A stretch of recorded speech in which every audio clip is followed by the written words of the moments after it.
This audiobook edition of Jawaharlal Nehru's The Discovery of India, first published in 1946, is brought to you by Giribala Joshi. This short YouTube podcast is a part of a larger project. Please subscribe to the channel and like and share my videos. This series is created with the help of advanced text-to-speech AI technology. Chapter 4, The Discovery of India. Part 15, Life and Work in Ancient India. A great deal has been done by scholars and philosophers to trace the development of philosophic and metaphysical thought in the India of the past. Much has also been done to fix the chronology of historic events and draw in broad outline political maps of those periods. But not much has so far been done to investigate the social and economic conditions of those days, how people lived, carried on their work, what they produced and how, and the way trade functioned. Greater attention is being paid to these vital questions now, and some works by Indian scholars, and one by an American, have appeared. But a great deal remains to be done. The Mahabharata itself is a storehouse of sociological and other data, and many more books will no doubt yield useful information. But they have to be critically examined from this particular point of view. One book of inestimable value is Kautilya's Arthashastra of the 4th century BC. Which gives details of the political, social, economic, and military organization of the Maurya Empire. An earlier account, which definitely takes us back to the pre-Buddhist period in India, is contained in the collection of the Jataka tales. These Jatakas were given their present shape sometime after the Buddha. They are supposed to deal with the previous incarnations of the Buddha and have become an important part of Buddhist literature. But the stories are evidently much older, and they deal with the pre-Buddhistic period and give us much valuable information about life in India in those days. Professor Rhys Davids has described them as the oldest, most complete and most important collection of folklore extant. Many of the subsequent collection of animal and other stories which were written in India and found their way to Western Asia and Europe can be traced to the Jatakas. The Jatakas deal with the period when the final amalgamation of the two principal races of India, the Dravidians and the Aryans, was taking place. They reveal a multiform and chaotic society which resists more or less every attempt at classification, and about which there can be no talk of an organization according to caste in that age. Footnote: Richard fixed the social organization in northeast India in Buddha's time, published in Calcutta, 1920, page 286. A more recent book, chiefly based on the Jataka stories, is Rati Lal Mehta's Pre-Buddhist India, published in Bombay, 1939. I am indebted to this latter book for most of my facts. End of footnote. The Jatakas may be said to represent the popular tradition as contrasted with the priestly or Brahmanic tradition and the Kshatriya or ruling class tradition. There are chronologies and genealogies of various kingdoms and their rulers. Kingship, originally elective, becomes hereditary according to the rule of primogeniture. Women are excluded from this succession, but there are exceptions. As in China, the ruler is held responsible for all misfortunes. If anything goes wrong, the fault must lie with the king. There was a council of ministers, and there are also references to some kind of state assembly. Nevertheless, the king was an autocratic monarch, though he had to function within established conventions. The high priest had an important position in court as an advisor and person in charge of religious ceremonies. There are references to popular revolts against unjust and tyrannical kings, who are sometimes put to death for their crimes. Village assemblies enjoyed a measure of autonomy. The chief source of revenue was the land. The land tax was supposed to represent the king's share of the produce, and it was usually, but not always, paid in kind. Probably this tax was about 1/6 of the produce. It was predominantly an agricultural civilization, and the basic unit was the self-governing village. The political and economic structure was built up from these village communities, which were grouped in tens and hundreds. Horticulture, rearing of livestock, and dairy farming were practiced on an extensive scale. Gardens and parks were common, and fruits and flowers were valued. The list of flowers mentioned is a long one. Among the favorite fruits were the mango, fig, grape, plantain and the date. There were evidently many shops of vegetable and fruit sellers in the cities, as well as of florists. The flower garland was then, as now, a favorite of the Indian people. Hunting was a regular occupation, chiefly for the food it provided. Flesh eating was common and included poultry and fish. Venison was highly esteemed. There were fisheries and slaughterhouses. The principal articles of diet were, however, rice, wheat, millet and corn. Sugar was extracted from sugar cane. Milk and its various products were then, as they are now, highly prized. There were liquor shops, and liquor was apparently made from rice, fruits and sugar cane. There was mining for metals and precious stones. Among the metals mentioned are gold, silver, copper, iron, lead, tin, and brass. Among the precious stones were diamonds, rubies, corals, also pearls. Gold, silver and copper coins are referred to. There were partnerships for trade, and loans were advanced on interest. Among the manufactured goods are silks, woolens and cotton textiles, rugs, blankets and carpets. Spinning, weaving and dyeing are flourishing and widespread industries. The metallurgical industry produces weapons of war. The building industry uses stone, wood, and bricks. Carpenters make a variety of furniture, etc., including carts, chariots, ships, bedsteads, chairs, benches, chests, toys, etc. Cane workers make mattresses, baskets, fans, and sunshades. Potters function in every village. From flowers and sandalwood a number of perfumes, oils and beauty products are made, including sandalwood powder. Various medicines and drugs are manufactured and dead bodies are sometimes embalmed. Apart from the many kinds of artisans and craftsmen who are mentioned, various other professions are referred to: teachers, physicians and surgeons, merchants and traders, musicians, astrologers, greengrocers, actors, dancers, itinerant jugglers, acrobats, puppet players, peddlers. Domestic slavery appears to have been fairly common, but agricultural and other work was done with the help of hired labor. There were even then some untouchables, the chandals, as they were called, whose chief business was the disposal of dead bodies. Trade associations and craft guilds had already assumed importance. The existence of trade associations, says Fick, which grew partly for economical reasons, better employment of capital, facilities of intercourse, partly for protecting the legal interest of their class, is surely to be traced to an early period of Indian culture. The Jatakas say that there were 18 craft unions, but they actually mention only 4, the woodworkers and the masons, the smiths, the leather workers, and the painters. Even in the epics there are references to trade and craft organizations. The Mahabharata says, the safeguard of corporations, guilds, is union. It is said that the merchant guilds were of such authority that the king was not allowed to establish any laws repugnant to these trade unions. The heads of guilds are mentioned next after priests as objects of a king's anxious concern. Footnote: Professor E. Washburn Hopkins in Cambridge History of India, Volume 1, page 269. End of footnote. The chief of the merchants, the Shreshti, modern Seth, was a man of very considerable importance. One rather extraordinary development emerges from the Jataka accounts. This is the establishment of special settlements or villages of people belonging to particular crafts. Thus there was a carpenter's village, consisting, it is said, of 1,000 families, a smith's village, and so on.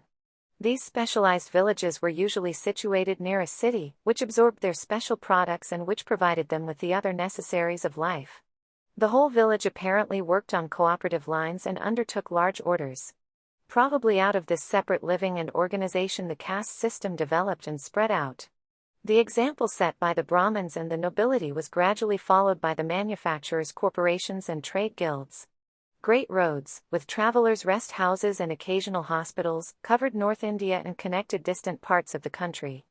Trade flourished not only in the country itself but between India and foreign countries.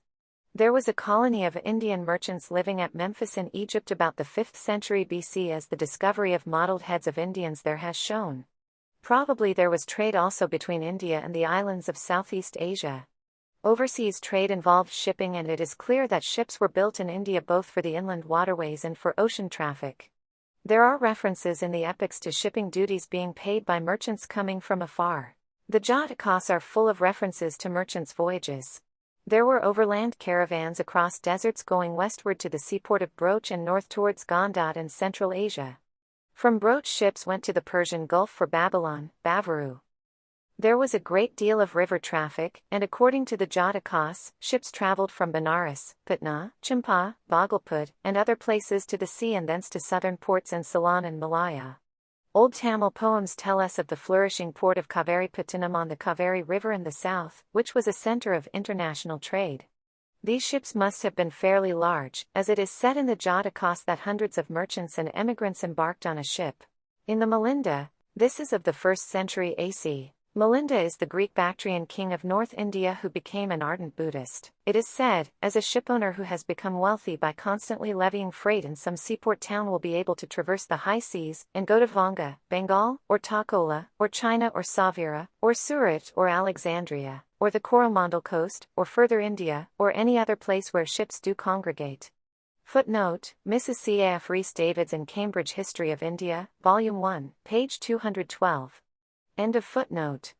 Among the exports from India were silks, muslins, the finer sorts of cloth, cutlery and armor, brocades, embroideries and rugs, perfumes and drugs, ivory and ivory work, jewelry and gold, seldom silver. These were the main articles in which the merchant dealt. Footnote, Rhys-Davids, Buddhist India, page 98. End of footnote. India, or rather North India, was famous for her weapons of war, especially for the quality of her steel, her swords and daggers. In the 5th century BC, a large body of Indian troops, cavalry and infantry, accompanied the Persian army to Greece. When Alexander invaded Persia, it is stated in the famous Persian epic poem, Firdausi's Shahnameh, that swords and other weapons were hurriedly sent for by the Persians from India. The old, pre-Islamic, Arabic word for sword is mahinad, which means, from Hind or Indian. This word is in common use still. Ancient India appears to have made considerable progress in the treatment of iron. There is an enormous iron pillar near Delhi which has baffled modern scientists who have been unable to discover by what process it was made, which has enabled it to withstand oxidation and other atmospheric changes. The inscription on it is in the Gupta script, which was in use from the 4th to the 7th century AC. Some scholars are, however, of opinion that the pillar itself is much older than this inscription, which was added later. Alexander's invasion of India in the 4th century BC was, from a military point of view, a minor affair. It was more of a raid across the border, and not a very successful raid for him. He met with such stout resistance from a border chieftain that the contemplated advance into the heart of India had to be reconsidered. If a small ruler on the frontier could fight thus, what of the larger and more powerful kingdoms further south? Probably this was the main reason why his army refused to march further and insisted on returning. The quality of India's military strength was seen very soon after Alexander's return and death, when Seleucus attempted another invasion. He was defeated by Chandragupta and driven back. Indian armies then had an advantage which others lacked. This was the possession of trained war elephants, which might be compared to the tanks of today. Seleucus Nicator obtained 500 of these war elephants from India for his campaign against Antigonus in Asia Minor in 302 BC, and military historians say that these elephants were the decisive factor in the battle which ended in the death of Antigonus and the flight of his son Demetrius. There are books on the training of elephants, the breeding of horses, etc., each one of these called a shastra. This word has come to mean scripture or holy writ, but it was applied indiscriminately to every kind of knowledge and science, varying from mathematics to dancing. In fact, the line between religious and secular knowledge was not strictly drawn. They overlapped, and everything that seemed useful to life was the object of inquiry. Writing in India goes back to the most ancient times. Old pottery belonging to the Neolithic period is inscribed with writing in the Brahmi characters. Mohenjo-Daro has inscriptions which have not so far been wholly deciphered. The Brahmi inscriptions found all over India are undoubtedly the basic script from which Devanagari and others have arisen in India. Some of Ashoka's inscriptions are in the Brahmi script, others, in the northwest, are in the Kharoshthi script. As early as the 6th or 7th century BC, Panini wrote his great grammar of the Sanskrit language. Footnote: Keith and some others place Panini at circa 300 BC, but the balance of authority seems to be clear that Panini lived and wrote before the commencement of the Buddhist period. End of footnote. He mentions previous grammars, and already in his time Sanskrit had crystallized and become the language of an ever-growing literature. Panini's book is something more than a mere grammar. It has been described by the Soviet professor Theodor Strabotsky of Leningrad as one of the greatest productions of the human mind. Panini is still the standard authority on Sanskrit grammar, though subsequent grammarians have added to it and interpreted it. It is interesting to note that Panini mentions the Greek script. This indicates that there were some kind of contacts between India and the Greeks long before Alexander came to the East. The study of astronomy was especially pursued, and it often merged into astrology. Medicine had its textbooks, and there were hospitals. Dhanvantari is the legendary founder of the Indian science of medicine. The best-known old textbooks, however, date from the early centuries of the Christian era. These are by Chanakya, on medicine, and Sushruta, on surgery. Chanakya is supposed to have been the royal court physician of Kanishka who had his capital in the northwest. These textbooks enumerate a large number of diseases and give methods of diagnosis and treatment. They deal with surgery, obstetrics, baths, diet, hygiene, infant feeding, and medical education. The approach was experimental, and dissection of dead bodies was being practiced in the course of surgical training. Various surgical instruments are mentioned by Sushruta, as well as operations, including amputation of limbs, abdominal, caesarean section, cataract, etc. Wounds were sterilized by fumigation. In the 3rd or 4th century BC there were also hospitals for animals. This was probably due to the influence of Jainism and Buddhism with their emphasis on nonviolence. In mathematics, the ancient Indians made some epoch-making discoveries, notably that of the zero sign, of the decimal place value system, of the use of the minus sign, and the use in algebra of letters of the alphabet to denote unknown quantities. It is difficult to date these, as there was always a big time lag between the discovery and its practical application. But it is clear that the beginnings of arithmetic, algebra, and geometry were laid in the earliest period. 10 formed the basis of enumeration in India even at the time of the Rig Veda. The time and number sense of the ancient Indians was extraordinary. They had a long series of number names for very high numerals. The Greeks, Romans, Persians, and Arabs had apparently no terminology for denominations above the 1,000 or at most the myriad. 10 raised to the power 4 equals 10,000. In India there were 18 specific denominations, 10 raised to the power 18, and there are even longer lists. In the story of Buddha's early education he is reported to have named denominations up to 10 raised to the power 50. At the other end of the scale there was a minute division of time of which the smallest unit was approximately 1/17 of a second, and the smallest lineal measure is given as something which approximates to 1.37 into 7 raised to the power minus 10 inches. All these big and small figures were no doubt entirely theoretical and used for philosophical purposes. Nevertheless, the old Indians, unlike other ancient nations, had vast conceptions of time and space. They thought in a big way. Even their mythology deals with ages of hundreds of millions of years. To them the vast periods of modern geology or the astronomical distances of the stars would not have come as a surprise. Because of this background, Darwin's and other similar theories could not create in India the turmoil and inner conflict which they produced in Europe in the middle of the 19th century. The popular mind in Europe was used to a time scale which did not go beyond a few thousand years. In the Shastra, we are given the weights and measures which were in use in North India in the 4th century BC. There used to be careful supervision of the weights in the marketplaces. In the epic period we have frequent mention of some kind of forest universities, situated not far from a town or city, where students gathered round well-known scholars for training and education, which comprised a variety of subjects, including military training. These forest abodes were preferred so as to avoid the distractions of city life and enable the students to lead a disciplined and continent life. After some years of this training they were supposed to go back and live as householders and citizens.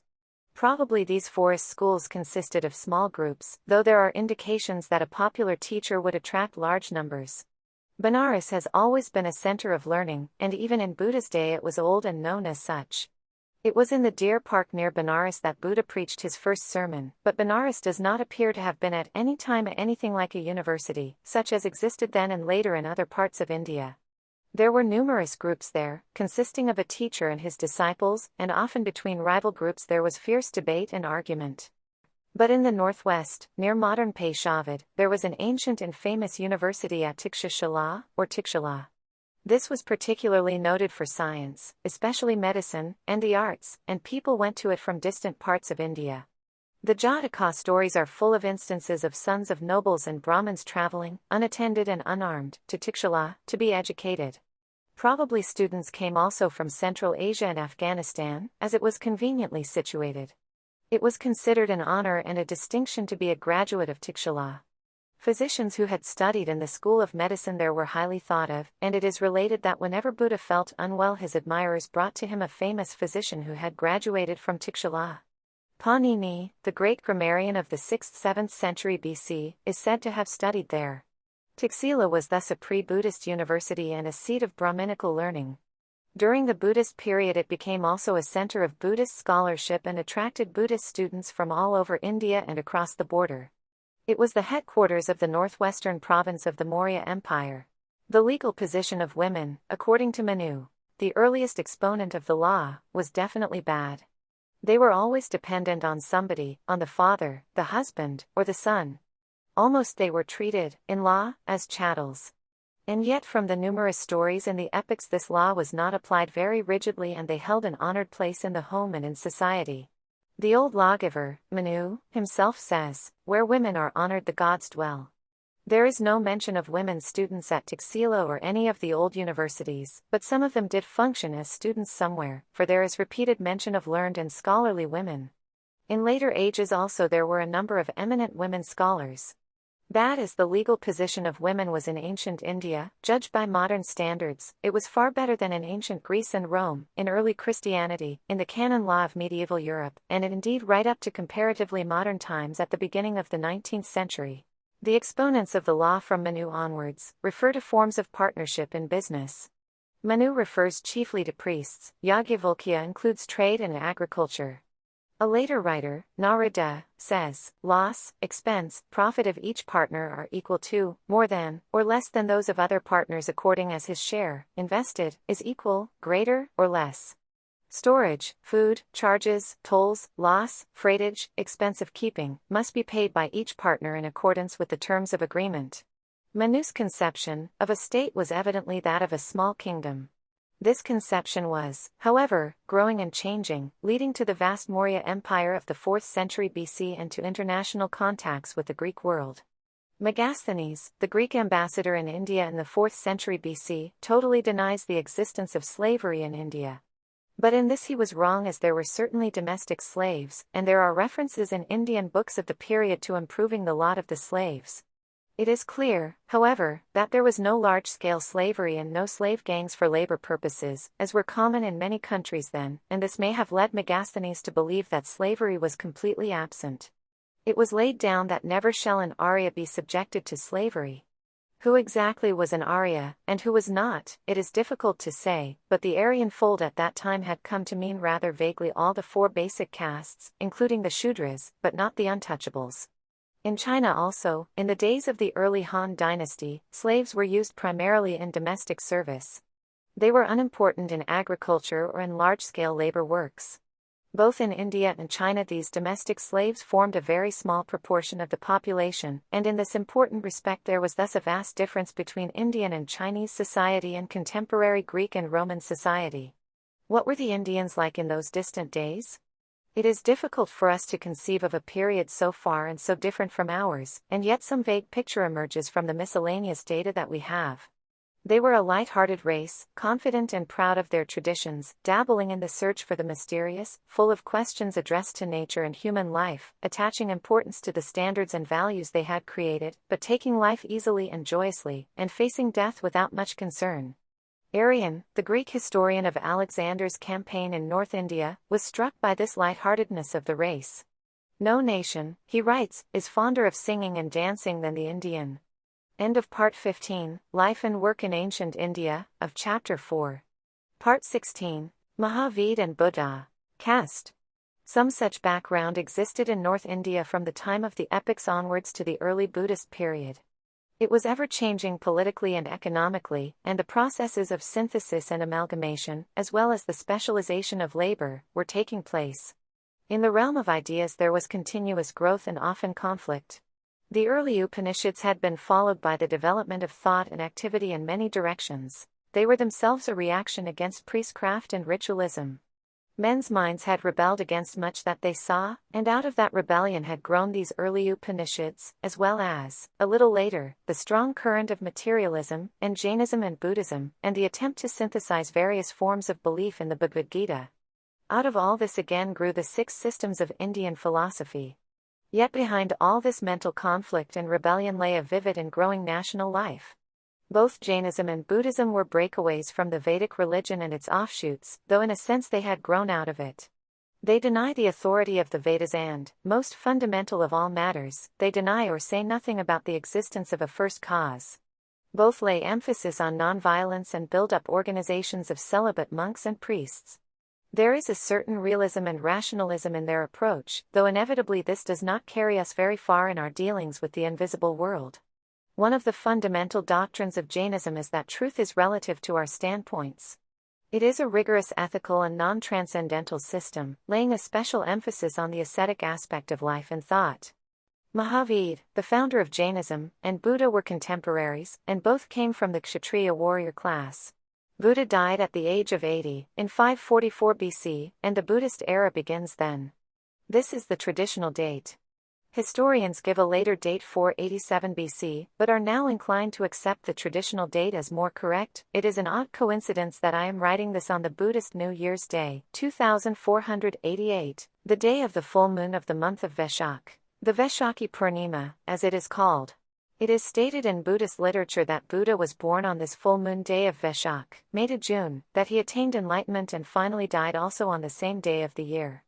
Buddha had the courage to attack popular religion, superstition, ceremonial, and priestcraft, and all the vested interests that clung to them.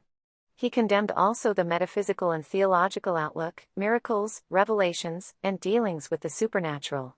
His appeal was to logic, reason, and experience. His emphasis was on ethics, and his method was one of psychological analysis, a psychology without a soul. His whole approach comes like the breath of the fresh wind from the mountains after the stale air of metaphysical speculation. Buddha did not attack caste directly, yet in his own order he did not recognize it, and there is no doubt that his whole attitude and activity weakened the caste system. Probably caste was very fluid in his day and for some centuries later. It is obvious that a caste-ridden community could not indulge in foreign trade or other foreign adventures, and yet for 1500 years or more after Buddha, trade was developing between India and neighboring countries, and Indian colonies flourished. Foreign elements continued to stream into India from the northwest and were absorbed. It is interesting to observe this process of absorption which worked at both ends.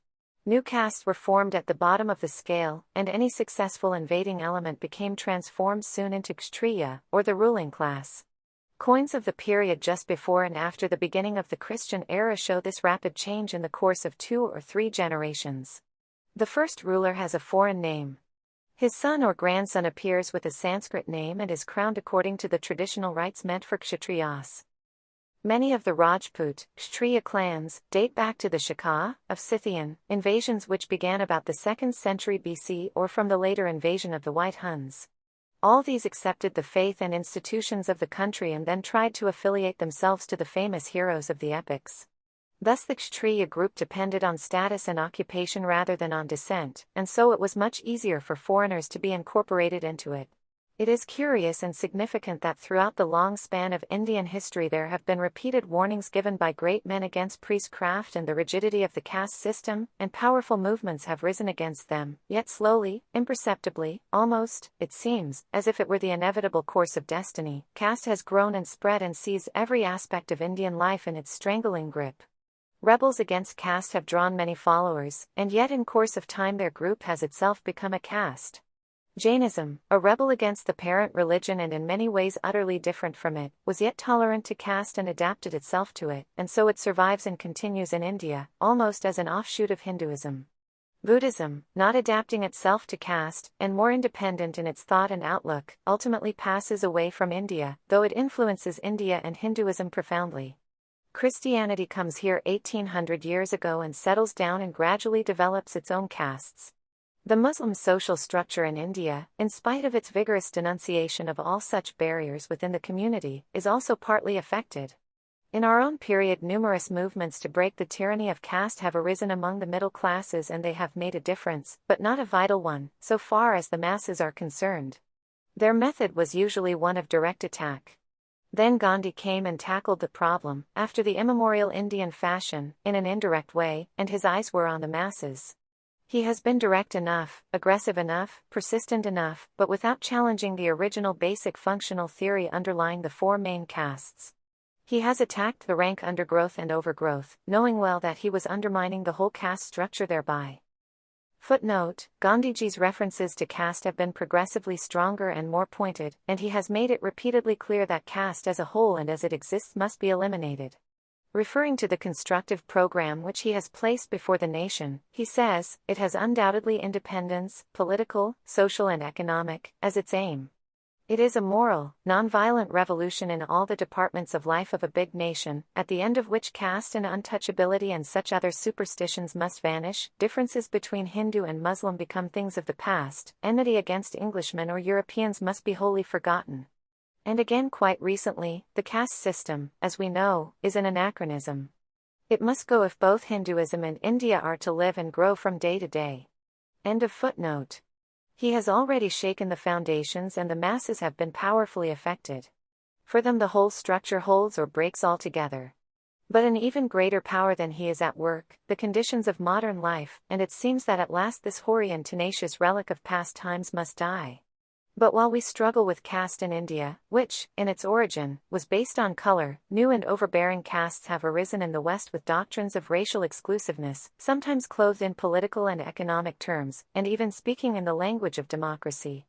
Before the Buddha, 700 years before Christ, a great Indian, the sage and lawgiver, Yajnavalkya, is reported to have said, "It is not our religion, still less the color of our skin, that produces virtue. Virtue must be practiced. Therefore, let no one do to others what he would not have done to himself." End of part 16, titled, Mahavira and Buddha, Caste, of chapter 4. Part 17, Chandragupta and Chanakya, the Maurya Empire established. Buddhism spread gradually in India. Although in origin, a Kshatriya movement, and representing a conflict between the ruling class and the priests, its ethical and democratic aspect, and more especially its fight against priestcraft and ritualism, appealed to the people. It developed as a popular reform movement, attracting even some Brahmin thinkers. But generally Brahmins opposed it and called Buddhists heretics and rebels against the established faith. More important than the outward progress was the interaction of Buddhism and the older faith on each other, and the continuous undermining of Brahmins. 2.5 centuries later, the Emperor Ashoka became a convert to the faith and devoted all his energies to spreading it by peaceful missionary efforts in India and foreign countries. These 2 centuries saw many changes in India. Various processes had long been going on to bring about racial fusion and to amalgamate the petty states and small kingdoms and republics. The old urge to build up a united centralized state had been working, and out of all this emerged a powerful and highly developed empire. Alexander's invasion of the northwest gave the final push to this development, and 2 remarkable men arose who could take advantage of the changing conditions and mold them according to their will. These men were Chandragupta Maurya and his friend and minister and counselor, the Brahmin, Chanakya. This combination functioned well. Both had been exiled from the powerful Nanda kingdom of Magad, which had its headquarters at Patliputra, the modern Patna. Both went to Taxila in the northwest and came in contact with the Greeks stationed there by Alexander. Chandragupta met Alexander himself. He heard of his conquests and glory and was fired by ambition to emulate him. Chandragupta and Chanakya watched and prepared themselves. They hatched great and ambitious schemes and waited for the opportunity to realize them.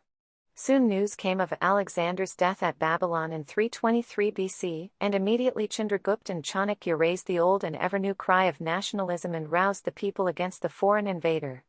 The Greek garrison was driven away and Taxila captured. The appeal to nationalism had brought allies to Chandragupta and he marched with them across North India to Pataliputra. Within 2 years of Alexander's death, he was in possession of that city and kingdom and the Maurya Empire had been established. Alexander's general, Seleucus, who had inherited after his chief's death the countries from Asia Minor to India, tried to re-establish his authority in northwest India and crossed the Indus with an army. He was defeated and had to cede a part of Afghanistan, up to Kabul and Herat, to Chandragupta, who also married the daughter of Seleucus. Except for South India, Chandragupta's empire covered the whole of India, from the Arabian Sea to the Bay of Bengal, and extended in the north to Kabul. For the first time in recorded history a vast centralized state had risen in India. The city of Pataliputra was the capital of this great empire. What was this new state like? Fortunately we have full accounts, both Indian and Greek. Megasthenes, the ambassador sent by Seleucus, has left a record and, much more important is that contemporary account, Kautilya's Arthashastra, the science of polity, to which reference has already been made. Kautilya is another name for Chanakya, and thus we have a book written, not only by a great scholar, but a man who played a dominating part in the establishment, growth and preservation of the empire. Chanakya has been called the Indian Machiavelli, and to some extent the comparison is justified. But he was a much bigger person in every way, greater in intellect and action. He was no mere follower of a king, a humble advisor of an all-powerful emperor. A picture of him emerges from an old Indian play, the Mudra Rakshish, which deals with this period. Bold and scheming, proud and revengeful, never forgetting a slight, never forgetting his purpose, availing himself of every device to delude and defeat the enemy, he sat with the reins of empire in his hands and looked upon the emperor more as a loved pupil than as a master. Simple and austere in his life, uninterested in the pomp and pageantry of high position, when he had redeemed his pledge and accomplished his purpose, he wanted to retire, Brahman-like, to a life of contemplation. There was hardly anything Chanakya would have refrained from doing to achieve his purpose. He was unscrupulous enough, yet he was also wise enough to know that this very purpose might be defeated by means unsuited to the end. Long before Clausewitz, he is reported to have said that war is only a continuance of state policy by other means. But, he adds, war must always serve the larger ends of policy and not become an end in itself. The statesman's objective must always be the betterment of the state as a result of war, not the mere defeat and destruction of the enemy. If war involves both parties in a common ruin, that is the bankruptcy of statesmanship. War must be conducted by armed forces, but much more important than the force of arms is the high strategy which saps the enemy's morale and disrupts his forces and brings about his collapse, or takes him to the verge of collapse, before armed attack. Unscrupulous and rigid as Chanakya was in the pursuit of his aim, he never forgot that it was better to win over an intelligent and high-minded enemy than to crush him. His final victory was obtained by sowing discord in the enemy's ranks, and, in the very moment of this victory, so the story goes, he induced Chandragupta to be generous to his rival chief. Chanakya himself is said to have handed over the insignia of his own high office to the minister of that rival, whose intelligence and loyalty to his old chief had impressed him greatly. So the story ends not in the bitterness of defeat and humiliation, but in reconciliation and in laying the firm and enduring foundations of a state, which had not only defeated but won over its chief enemy. The Maurya Empire maintained diplomatic relations with the Greek world, both with Seleucus and his successors and with Ptolemy Philadelphus. These relations rested on the solid foundation of mutual commercial interest. Strabo tells us that the Oxus River in Central Asia formed a link in an important chain along which Indian goods were carried to Europe by way of the Caspian and the Black Sea. This route was popular in the 3rd century BC. Central Asia then was rich and fertile. More than 1,000 years later it began to dry up. The Arthashastra mentions that the king's stud had Arabian steeds. End of part 17, titled, Chandragupta and Chanakya, the Maurya Empire established, of chapter 14. Part 18, the organization of the state. What was this new state like that arose in 321 BC and covered far the greater part of India, right up to Kabul in the north? It was an autocracy, a dictatorship at the top, as most empires were and still are. There was a great deal of local autonomy in the towns and village units, and elective elders looked after these local affairs. This local autonomy was greatly prized and hardly any king or supreme ruler interfered with it. Nevertheless, the influence and many-sided activities of the central government were all pervasive, and in some ways this Mauryan state reminds one of modern dictatorships. There could have been then, in a purely agricultural age, nothing like the control of the individual by the state which we see today. But, in spite of limitations, an effort was made to control and regulate life. The state was very far from being just a police state, interested in keeping external and internal peace and collecting revenue. There was a widespread and rigid bureaucracy, and there are frequent references to espionage. Agriculture was regulated in many ways, so were rates of interest. Regulation and periodical inspection took place of food, markets, manufacturers, slaughterhouses, cattle raising, water rights, sports, courtesans, and drinking saloons. Weights and measures were standardized. The cornering and adulteration of foodstuffs were rigorously punished. Trade was taxed, and, so also in some respects, the practice of religion. When there was a breach of regulation or some other misdemeanor, the temple monies were confiscated. If rich people were found guilty of embezzlement or of profiting from national calamity, their property was also confiscated. Sanitation and hospitals were provided, and there were medical men at the chief centers. The state gave relief to widows, orphans, the sick, and the infirm. Famine relief was a special care of the state, and half the stores in all the state warehouses were always kept in reserve for times of scarcity and famine. All these rules and regulations were probably applied far more to the cities than to the villages, and it is also likely that practice lagged far behind theory. Nevertheless, even the theory is interesting. The village communities were practically autonomous. Chanakya's Arthashastra deals with a vast variety of subjects and covers almost every aspect of the theory and practice of government. It discusses the duties of the king, of his ministers and counselors, of council meetings, of departments of government, of diplomacy, of war and peace. It gives details of the vast army which Chandragupta had, consisting of infantry, cavalry, chariots, and elephants.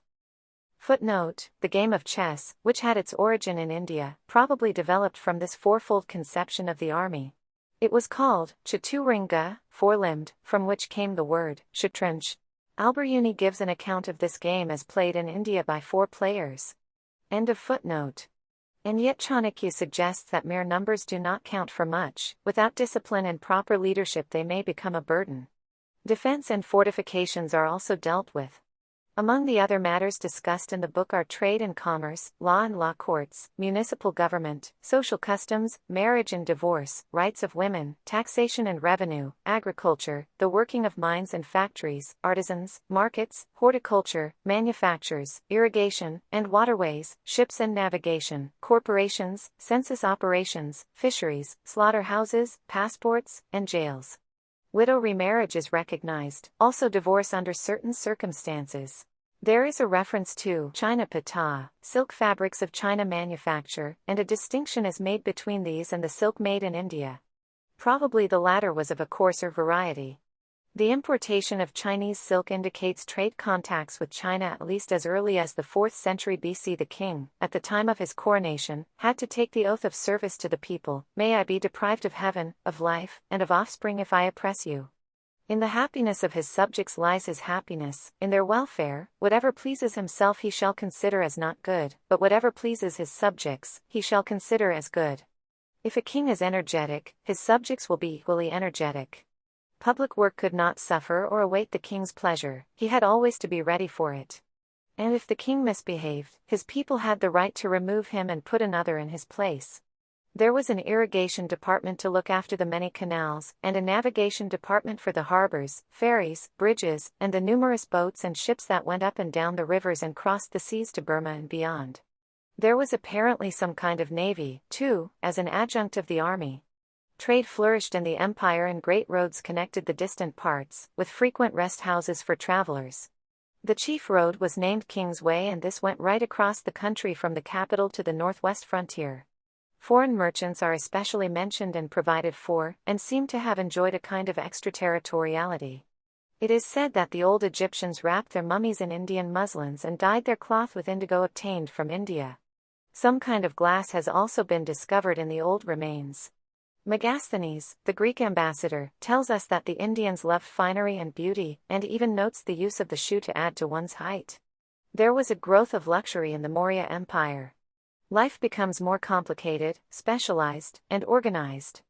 Inns, hostelries, eating houses, sarais, and gaming houses are evidently numerous. Sects and crafts have their meeting places and the latter their public dinners. The business of entertainment provides a livelihood for various classes of dancers, singers, and actors. Even the villages are visited by them, and the author of the Arthashastra is inclined to discourage the existence of a common hall used for their shows as too great a distraction from the life of the home and the fields. At the same time there are penalties for refusal to assist in organizing public entertainment. The king provides in amphitheaters, constructed for the occasion, dramatic, boxing, and other contests of men and animals, and also spectacles with displays of pictured objects of curiosity. Not seldom the streets were lighted for festivals. Footnote: Dr. F. W. Thomas, in the Cambridge History of India, Volume 1, page 480. End of footnote. There were also royal processions and hunts. There were many populous cities in this vast empire, but the chief of them was the capital, Patliputra, a magnificent city spread out along the banks of the Ganges, where the Son River meets it, the modern Patna. Megasthenes describes it thus: at the junction of this river, Ganges, with another is situated Palabhatra, a city of 80 stadia, 9 to 2 miles, in length and 15 stadia, 1 to 7 miles, in breadth. It is of a shape of a parallelogram and is girded with a wooden wall, pierced with loopholes for the discharge of arrows. It has a ditch in front for defense and for receiving the sewage of the city. This ditch, which encompassed it all round, is 600 feet in breadth and 30 cubits in depth, and the wall is crowned with 570 towers and has 64 gates. Not only was this great wall made of wood, but most of the houses also. Apparently this was a precaution against earthquakes, as that area was peculiarly liable to them. In 1934 the Great Bihar earthquake forcibly reminded us of this fact. Because the houses were of wood, very elaborate precautions against fire were taken. Every householder had to keep ladders, hooks, and vessels full of water. Pataliputra had a municipality elected by the people. It had 30 members, divided up into 6 committees of 5 members each, dealing with industries and handicrafts, deaths and births, manufactures, arrangements for travelers and pilgrims, etc. The whole municipal council looked after finance, sanitation, water supply, public buildings, and gardens. End of Part 18, titled, The Organization of the State, of Chapter 4. Part 19, Buddha's Teaching. Behind these political and economic revolutions that were changing the face of India, there was the ferment of Buddhism and its impact on old established faiths and its quarrels with vested interests in religion. Far more than the debates and arguments, of which India has always been so enamored, the personality of a tremendous and radiant being had impressed the people and his memory was fresh in their minds.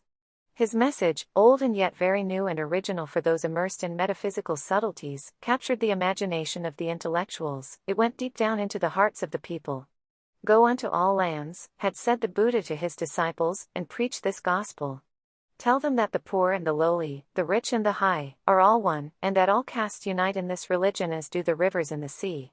His message was one of universal benevolence, of love for all. For never in this world does hatred cease by hatred, hatred ceases by love. And let a man overcome anger by kindness, evil by good. It was an ideal of righteousness and self-discipline. One may overcome 1,000 men in battle, but he who conquers himself is the greatest victor. Not by birth, but by his conduct alone, does a man become a low caste or a Brahmin. Even a sinner is not to be condemned, for who would willingly use hard speech to those who have done a sinful deed, strewing salt, as it were, upon the wound of their fault? Victory itself over another leads to unhappy consequences. Victory breeds hatred, for the conquered is unhappy. All this he preached without any religious sanction or any reference to God or another world.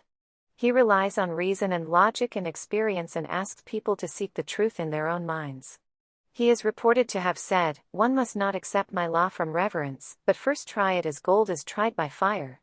Ignorance of truth was the cause of all misery. Whether there is a God or an absolute or not, he does not say. He neither affirms nor denies. Where knowledge is not possible, we must suspend judgment. In answer to a question, Buddha is reported to have said, "If by the absolute is meant something out of relation to all known things, its existence cannot be established by any known reasoning. How can we know that anything unrelated to other things exists at all? The whole universe, as we know it, is a system of relations. We know nothing that is, or can be, unrelated. So we must limit ourselves to what we can perceive and about which we can have definite knowledge." So also Buddha gives no clear answer about the existence of the soul. He does not deny it and he does not affirm it. He refuses to discuss this question, which is very remarkable, for the Indian mind of his day was full of the individual soul and the absolute soul, of monism and monotheism and other metaphysical hypotheses. But Buddha set his mind against all forms of metaphysics. He does, however, believe in the permanence of a natural law, of universal causation, of each successive state being determined by pre-existing conditions, of virtue and happiness and vice and suffering being organically related. We use terms and descriptions in this world of experience and say it is or it is not. Yet neither may be correct when we go behind the superficial aspect of things, and our language may be inadequate to describe what is actually happening. Truth may lie somewhere in the middle of is and is not or beyond them. The river flows continuously and appears to be the same from moment to moment, yet the waters are ever changing. So also fire. The flame keeps glowing and even maintains its shape and form, yet it is never the same flame and it changes every instant. So everything continually changes and life in all its forms is a stream of becoming. Reality is not something that is permanent and unchanging, but rather a kind of radiant energy, a thing of forces and movements, a succession of sequences. The idea of time is just a notion abstracted by mere usage, from this or that event. We cannot say that one thing is the cause of something else, for there is no core of permanent being which changes. The essence of a thing is its immanent law of relation to other so-called things. Our bodies and our souls change from moment to moment, they cease to be, and something else, like them and yet different, appears and then passes off. In a sense we are dying all the time and being reborn, and this succession gives the appearance of an unbroken identity. It is the continuity of an ever-changing ideality. Everything is flux, movement, change. All this is difficult for our minds to grasp, used as we are to set methods of thinking and of interpreting physical phenomena. Yet it is remarkable how near this philosophy of the Buddha brings us to some of the concepts of modern physics and modern philosophic thought. Buddha's method was one of psychological analysis and, again, it is surprising to find how deep was his insight into this latest of modern sciences. Man's life was considered and examined without any reference to a permanent self, for even if such a self exists, it is beyond our comprehension. The mind was looked upon as part of the body, a composite of mental forces. The individual thus becomes a bundle of mental states, the self is just a stream of ideas. All that we are is the result of what we have thought. There is an emphasis on the pain and suffering of life, and the Four Noble Truths which Buddha enunciated deal with this suffering, its cause, the possibility of ending it, and the way to do it. Speaking to his disciples, he is reported to have said, "And while ye experienced this sorrow, through long ages, more tears have flowed from you and have been shed by you, while ye strayed and wandered on this pilgrimage of life, and sorrowed and wept, because that was your portion which ye abhorred, and that which ye loved was not your portion, than all the water which is in the four great oceans." Through an ending of this state of suffering is reached nirvana. As to what nirvana is, people differ, for it is impossible to describe a transcendental state in our inadequate language and in terms of the concepts of our limited minds. Some say it is just extinction, a blowing out. And yet Buddha is reported to have denied this and to have indicated that it was an intense kind of activity. It was the extinction of false desire, and not just annihilation, but it cannot be described by us except in negative terms.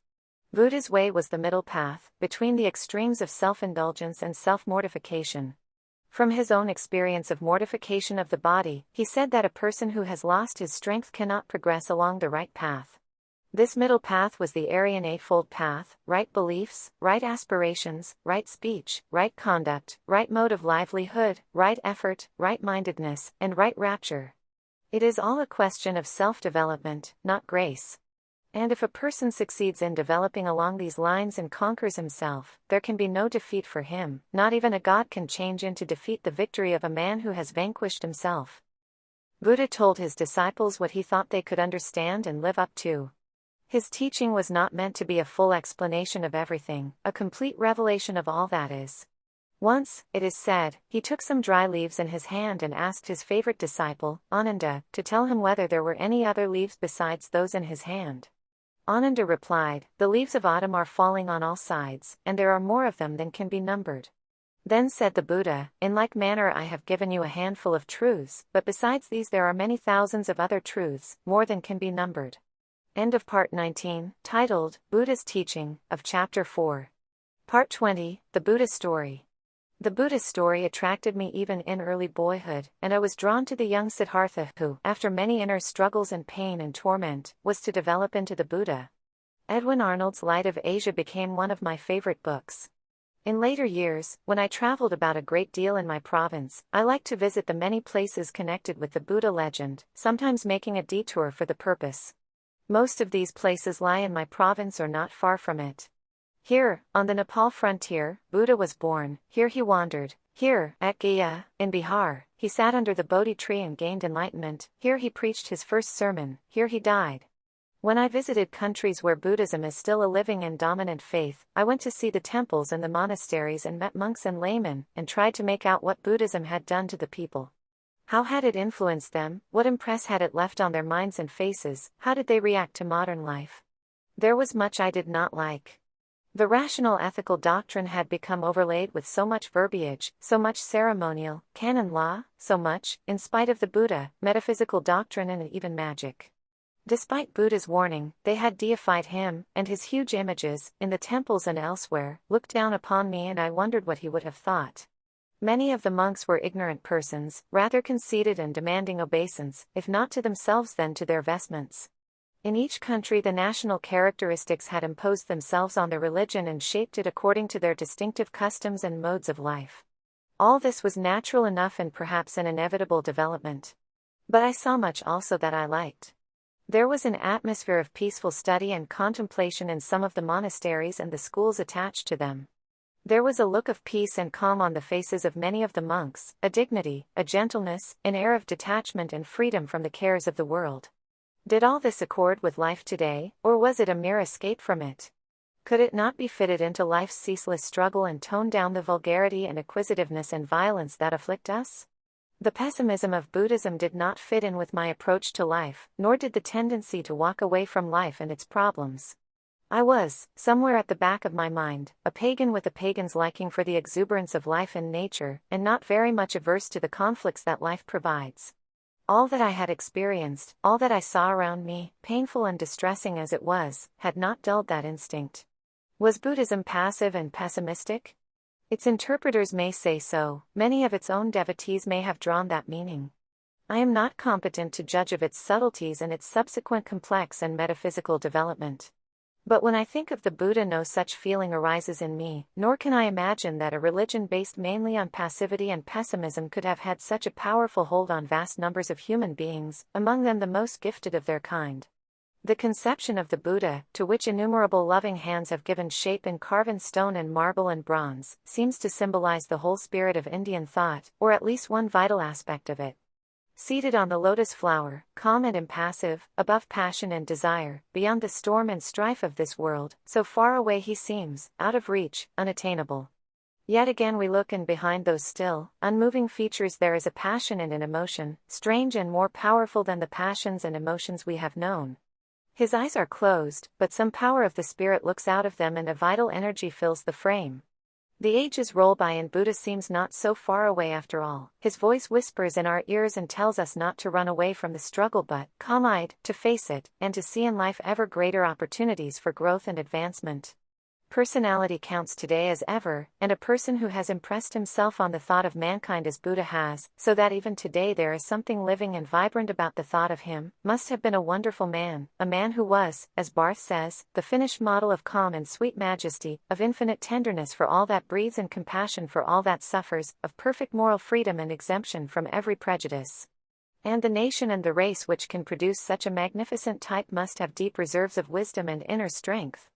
End of Part 20, titled, The Buddha Story, of Chapter 4.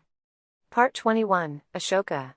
The contacts between India and the Western world which Chandragupta Maurya had established continued during the reign of his son, Bindusad. Ambassadors came to the court at Pataliputra from Ptolemy of Egypt and Antiochus, the son and successor of Seleucus Nicator of Western Asia. Ashoka, grandson of Chandragupta, added to these contacts, and India became in his time an important international center, chiefly because of the rapid spread of Buddhism. Ashoka succeeded to this great empire about 273 BC. He had previously served as viceroy in the northwestern province, of which Taxila, the university center, was the capital. Already the empire included far the greater part of India and extended right into Central Asia. Only the southeast and a part of the south were beyond its sway. The old dream of uniting the whole of India under one supreme government fired Ashoka, and forthwith he undertook the conquest of Kalinga on the east coast, which corresponds roughly with modern Orissa and part of Andhra. His armies triumphed in spite of the brave and obstinate resistance of the people of Kalinga. There was a terrible slaughter in this war, and when news of this reached Ashoka he was stricken with remorse and disgusted with war. Unique among the victorious monarchs and captains in history, he decided to abandon warfare in the full tide of victory. The whole of India acknowledged his sway, except for the southern tip, and that tip was his for the taking. But he refrained from any further aggression, and his mind turned, under the influence of Buddha's gospel, to conquests and adventures in other fields. What Ashoka felt and how he acted are known to us in his own words in the numerous edicts he issued, carved in rock and metal. Those edicts, spread out all over India, are still with us, and they conveyed his messages not only to his people but to posterity. In one of the edicts it is said that Kalinga was conquered by his sacred and gracious majesty when he had been consecrated 8 years.